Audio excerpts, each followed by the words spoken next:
am Laura Giles, your host of Modern Animism Radio. Thank you for being here. Hope you had a wonderful summer solstice. You know, one of my favorite parts of any holy day is the bonfire and the drumming. And if you aren't using the drum in your animist practice yet, I hope by the end of this podcast you either choose to pick it up or you're really solid on why it's not for you. So let's give gratitude and get on with the show. I acknowledge the element of earth. And thank you for the stars, people, babies, food, trees. Thank you for all the things we can touch, smell, taste, hear, and see. Thank you for the ground beneath our feet and for giving us standing. Thank you, earth. I acknowledge and give gratitude to air for the breeze that cools the hot summer nights, the wind that carries our prayers to the other world, communication, inspiration, ideas, and the breath that sustains our lives. I acknowledge the element of fire and give thanks for the power to create, for purification and destruction. Thank you, fire, for giving us warmth that helps us to survive. I acknowledge and give gratitude for water. Thank you for giving us feelings that guide us and make life worth living. Thank you for the water that helps everything to grow and for reminding us to stay supple and to go with the flow. I acknowledge our plants, animal, mineral, and human ancestors and give gratitude for all the ways that you make our lives better. Thank you for all that you do that is seen and unseen. Thanks to our listening audience. I appreciate your questions and comments. We have a whole bunch of new listeners from all over. I got a ton of new questions to get to, and many of which have actually already been answered on YouTube, our blog, or the podcast. Your questions and comments are really important to us because they let us know what you're interested in, so I appreciate you reaching out and encourage you to continue doing so. We're also doing salons on Zoom now, so if you want to make it a multi-way conversation about animism, check out our Facebook page for the link and join us on Zoom. And don't worry if you're shy or you just want to lurk. That's totally cool. All you have to do is turn off your camera so that I won't draw you into the conversation. I know what it's like to be an introvert and move at your own pace, so I wouldn't want you to stay away because you're shy. You can come on over, and I hope to see you there sometime. So why do we drum? Drumming is probably a part of all indigenous cultures because it's soothing. It's a reminder of the safety of being in the womb where we're surrounded by our mother's heartbeat. The sound connects us to the earth, to ourselves. It's really earthy. But at the same time, it's also there to transport us outside of our bodies and allows us to trance out and be anywhere. And when we do this in a group, it connects the whole group energetically and spiritually. There's this vibe that bonds you and strengthens ties. It's really, really incredible. If you've never done it, I highly recommend it. Believe it or not, drumming is also healthy. The left and right hand moving together enhances whole brain health. And it literally lights up all the neurons in your brain, so it's like getting a whole brain workout. It's also good for your mental health. It improves mood, decreases anxiety, lowers aggression, and improves PTSD symptoms. So you see that's the therapist in me coming out. But it's crazy, isn't it? I know lots of people are anxious that they won't be able to play well and their anxiety goes up, so they don't even try. Or they play for a few seconds and then put the drum down, when if you just keep going, your anxiety is going to decrease. But you got to pick it up and you got to keep going. And the cool thing about our drum circle is that, number one, it doesn't matter. You can be as offbeat as you want to be. And that's not true in every drum circle. Some people get upset if you're not, like, if you're, doing your own thing off in your own direction. We don't care. But number two, it's so easy to get back on beat that, it's really no big deal. You just stop and you start again. Nobody gets to be good at anything by doing it for 2 minutes. You have to practice. You're going to mess up. That's part of figuring out innovative and creative things. The people like Jimi Hendrix and Prince didn't get to be great musicians because they played the same safe, known stuff as everybody else. They made mistakes, tried new things, went out on a limb, and that's how you get to new creative stuff. It's allowed. Anyway, drumming is also good for your physical health. It boosts your immune system, and your body actually creates more T cells after drumming. Isn't that crazy? It also produces endorphins, which are painkillers. So if you have pain, you might try drumming. it's a way to connect to spirit. As I said, it trances you out and clears the clutter from your head so messages can come in. Emotions can be released. And you just have to have space for appreciation for things like nature and life. I believe the human baseline is love. So maybe it connects you to your center so that you can feel that love and express it and bask in it and remember it. When we do it as a group, sometimes it's part of the ritual to connect. Sometimes it's recreational, so we're just doing it for fun. Sometimes it's spiritual. It can be all of that at the same time. Think about a powwow. If you've ever been to a powwow, there's definitely all of that at the same time. If you want a drum and you don't really know anything about it and want to start out easy, get a frame drum. A frame drum is a Native American style drum that has a rim that's about 2 inches and a leather stretched across one or both sides. Usually it's one, sometimes it's two. And they can be designed to be played with a beater, or you can hit it with your bare hands. There's lots of variations depending upon the culture that uses it. The Native American type is the most basic, and you might be tempted to dismiss it because it's so basic, but this is the type of drum that's the backbone of all folk music, and it was the primary percussion instrument from 3000 BC to 500 AD. It's still hanging in there because it's easy to use. Nobody should be without music. Music is life, and this, everybody can play. But if you want to get a little fancier and still use a basic type of frame drum, you can go with the Irish bodhrán.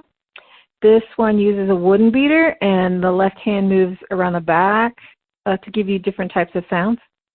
You could also try a duff, which is a Middle Eastern drum. It looks kind of like a Native American frame drum, but has chains along the edges that you can shake like a tambourine. And the way you hit it gives you other sounds, so it's a little bit more versatile. And the bandir is similar. It has a snare on the inside of the drum head that makes it have a little buzzing sound. So it looks kind of the same. If you didn't turn it upside down, you might not know that it's a different thing. And if you have Italian heritage and you want to honor that, you could use a tamburello, which is basically a tambourine. So it's a frame drum with jingles along the side that you can shake. So there's all kinds. Some are modern and use synthetic materials and have tuning keys. And I know some of you might turn up your nose at these and say you want to go natural. But if you're going to be playing outside in the weather, you might want one of those. I have one. And not to mention that if you let others use your drums, so this is the one that you're going to loan out. You might be getting the notion that it's good to have two drums. I have one drum that only I touch. Everything about it is intentional. And I picked the size that works with my body, so it's very comfortable for me. You also don't want it to be too heavy. So when you get a handcrafted drum, you can choose the leather. And most people who make handcrafted drums have deer, elk, moose, cow, bison, and horse. Those are common. You can also see reindeer sometimes, or goat. And they could be natural or bleached. And each skin has its own energy, so you want to be aware of that when you're choosing it. And if you paint it, the image and the materials that you use to paint, so the paint itself or whatever else you put on there other than paint. And the artist is also going to impart energy to the drum. So you want to be really intentional and selective about every single piece of it. What is it made out of? How is it made? Who's making it? What are the materials? All that kind of stuff. So this is a drum that I use for spiritual purposes. So I don't want anybody drumming it and putting their energy onto it. Obviously, somebody's got to make it. So I want to be real careful and intentional about all the stuff that happens before it comes to me. And every drum sounds different. If you're buying a pre-made drum from a store, you want to play it. Because two that are identical can sound, or look identical, can sound really different. You want to pick the one that resonates with you. So drums have a voice. You want to hear that voice. And once you have your drum, you want to play around with it. It's kind of like getting to know anything, creating that relationship. That's what animism is all about, relationships. The drum's voice is its sound, its energy, but it only sings when it's touched, so you have to touch it. If you have a natural head, you're going to notice that it's not completely even across the top. Some places will sound different than others. And when you play closer to the rim, that's going to sound different from the center. And if you're outside and it's human and you have a natural head, it's not going to sound as good as a synthetic head. So that's another reason to have two drums. Just for the way that it sounds inside and versus outside. And you'll find these things out by playing your drum. If all you play is that rhythmic 1, 2, 1, 2, that's cool. That's enough. If you want to branch out, experiment, and see what sound your soul wants to make, it's just kind of like playing, you know? And after a while, you're going to fall into what I call your signature beat. It might not be something that you make up. It could be just something that you heard somewhere. But it's this thing that makes you feel good. And that's good. Just play that. It's going to be like the thing that you fall back on.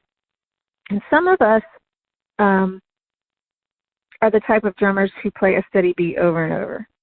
And any drum circle needs an abundance of those people. So nothing happens without a foundation. So if that's all you can do, that's fantastic. That's that earth energy.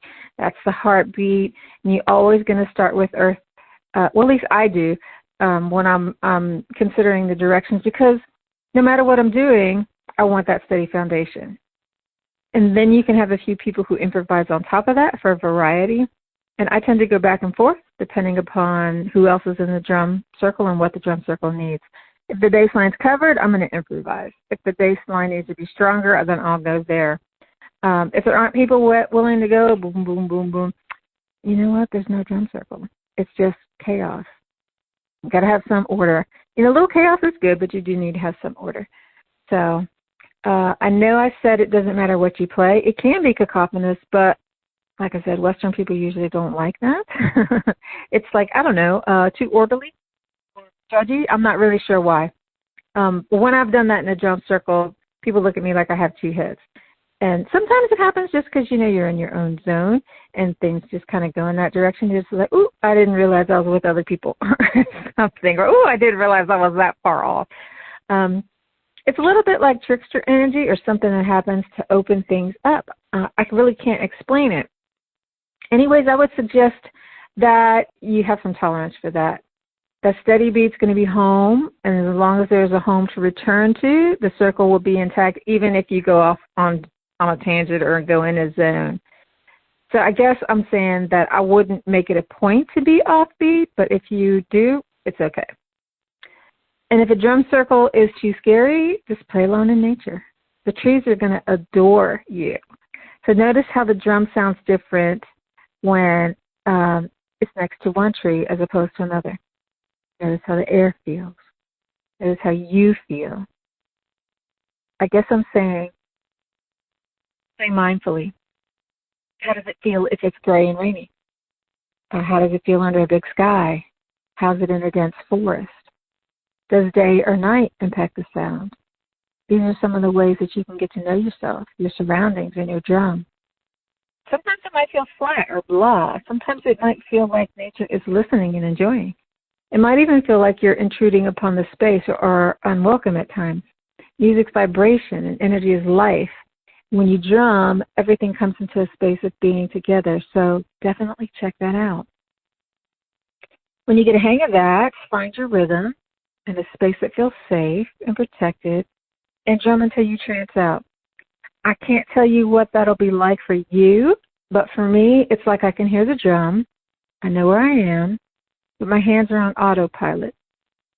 My mind is still, and yet another part of my consciousness can be anywhere else in the past, present, or future, or even another dimension. And since I've been drumming for a really long time, this can happen in minutes after dropping into my beat. It'll probably take a while for you when you first get started, but when you build up that muscle memory, it doesn't take long to take hold, and you can be trancing out within minutes too. So it's not like something like special people do. It's something that humans do. And this space can be meditative and soothing. You can use it to speak to your spirit guides, find answers to questions, get in touch with your emotions, release anything that doesn't serve you, or do whatever you do while you're in trance. So everything doesn't have to have a purpose. Just do it because you enjoy it. And once you have the hang of that, you can drum without thinking right, left, 1, 2, that kind of thing. Try singing. These can be songs that you learn somewhere, or you can make up your own. I love when stuff just comes out. It might be a one and done type of thing, and I'm never able to recall it again, or it could come out as a song of my soul that I have to sing over and over again. And to get started, just make a sound. It could be the same pitch over and over. It could be with the beat or not. It could be a word or a phrase. Just start. Songs don't have to sound like what we hear on the radio. Soul songs cannot make sense. They can be the most beautiful things you've ever heard. Just make space for them and let them be. Let your words or sounds join with the drum and merge. You can sing songs to your drum, to your ancestors, to your pain, something you lost, to your joy, the sky, or whatever strikes you in the moment. Drumming's a really in-the-moment type of thing for me. It's raw and primal. And if you try to make it perfect or something that you perform, it gets in the way of what it wants to be. Not saying that it can't be perfect or something that you want to share, but give some time for it to just be yours. Let things unfold. It's a relationship. You, the drum, the music, the emotions, the spirits, whatever comes out of it, it's just spontaneous and rolling with what is. This is what I mean when I said last week that animism isn't some step-by-step, paint-by-numbers kind of thing that is the same for everybody. It's spontaneous and new. I've seen people approach this like it's a ritual or a class where everybody explores it the same, and it's not. My drum's not your drum, not by a long shot, and my drum isn't the same today as it was yesterday, and neither am I.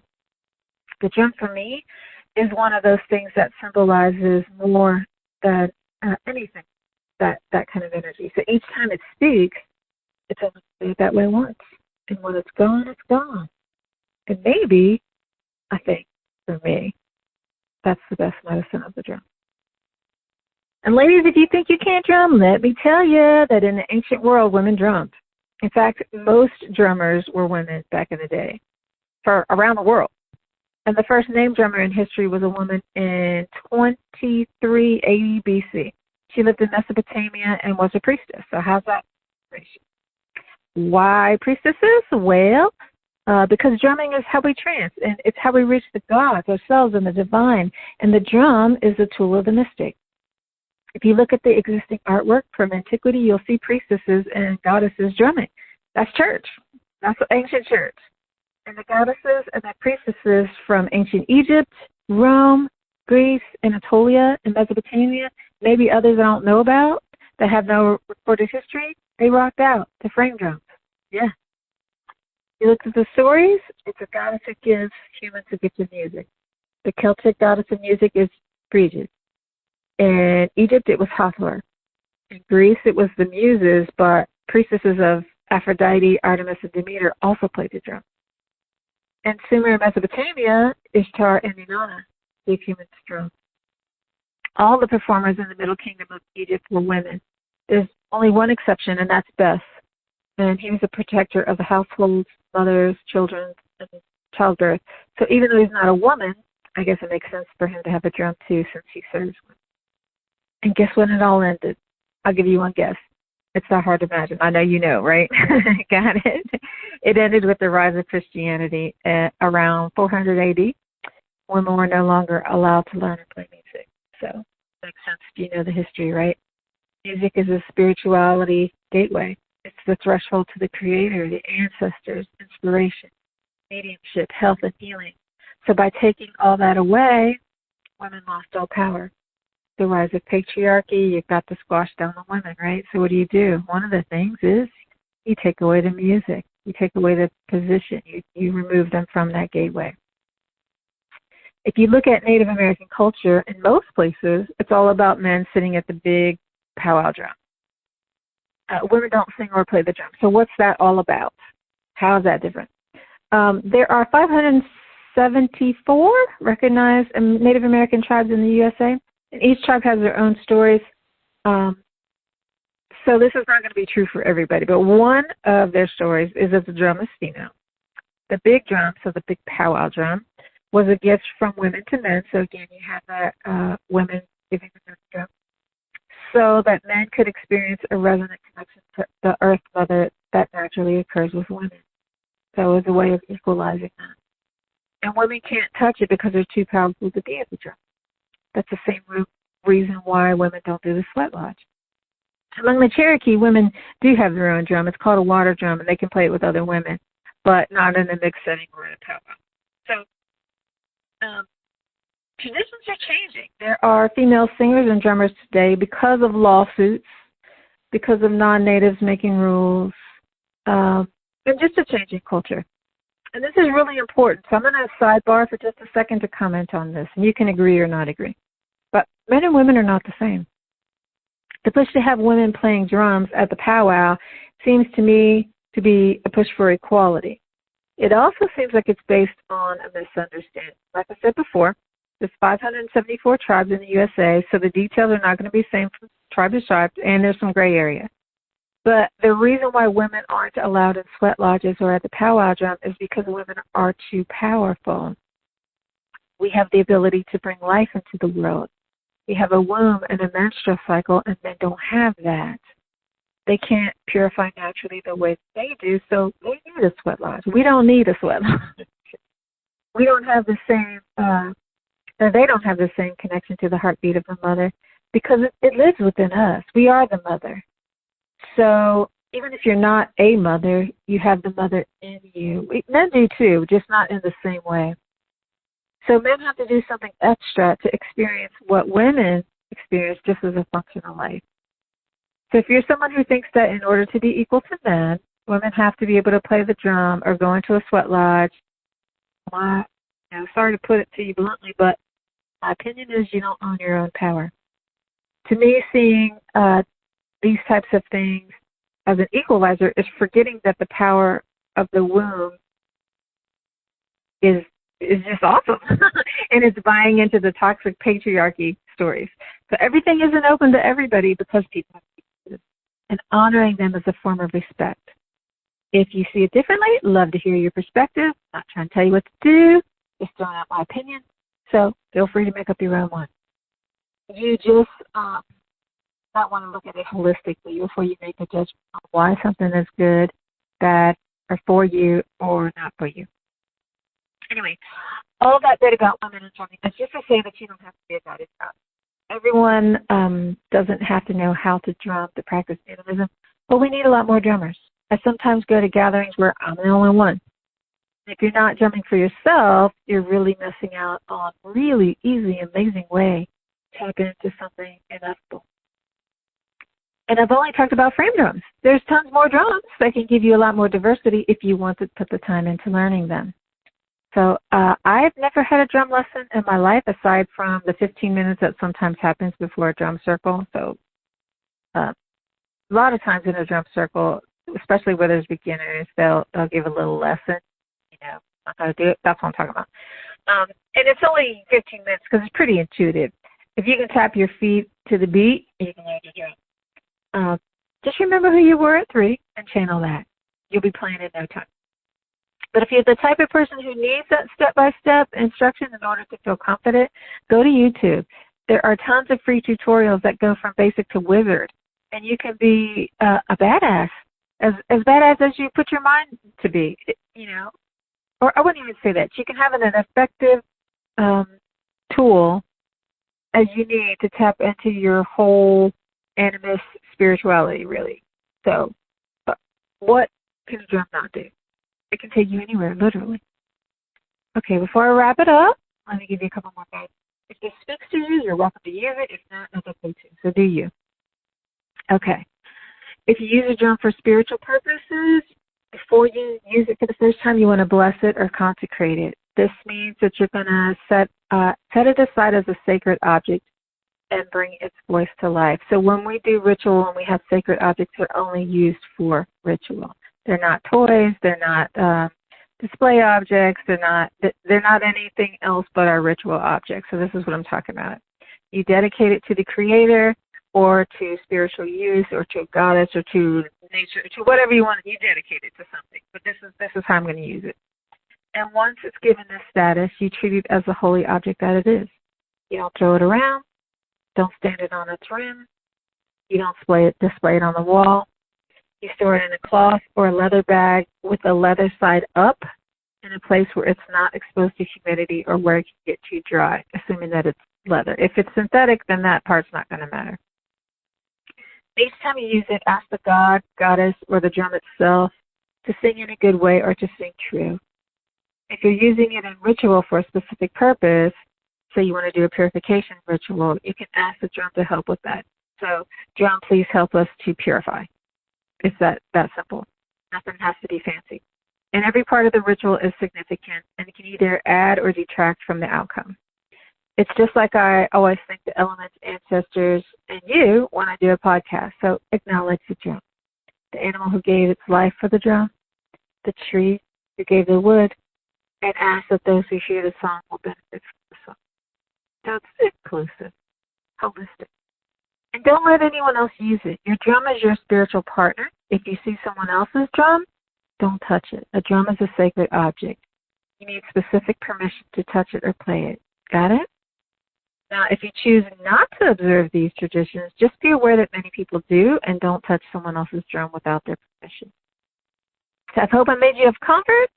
Too many times I'm the only one drumming, and I love drumming, but if I have to drum all night, then I don't get to dance. And I love dancing too. If I don't have to play the backbeat the whole time, it's cool. Then I'd like to play around a little bit. Even when I bring other drums so people who don't have one can play, people don't. And if this is happening here, surely it's happening other places too. But it's not just about me. If people don't learn how to play and don't get their own drum, they miss out on the many benefits of drumming, which is really why I'm talking about it. And that's the worst part of it all. It's something amazing that I want you to experience. When I do see something that I really love, the thing that I want most in the world is to share it with other people. So I'm sure you know. There's truly nothing like the energy of a mass of people who are all in sync. It's just astounding. So thank you all for tuning in. Come see us on YouTube, Facebook, and Twitter and join the conversation. Don't forget, if you'd like to donate, you can do that at buymeacoffee.com/Pan Society. And if you're interested in learning how to be more in touch with animism, I invite you to join our online experiential animism class, which is located at pansociety.org. Hope to see you there. I'm Laura Dells of Pan Society. Let me know what drum you have and how you're using it in your spiritual practice. See you next week, guys. Ciao.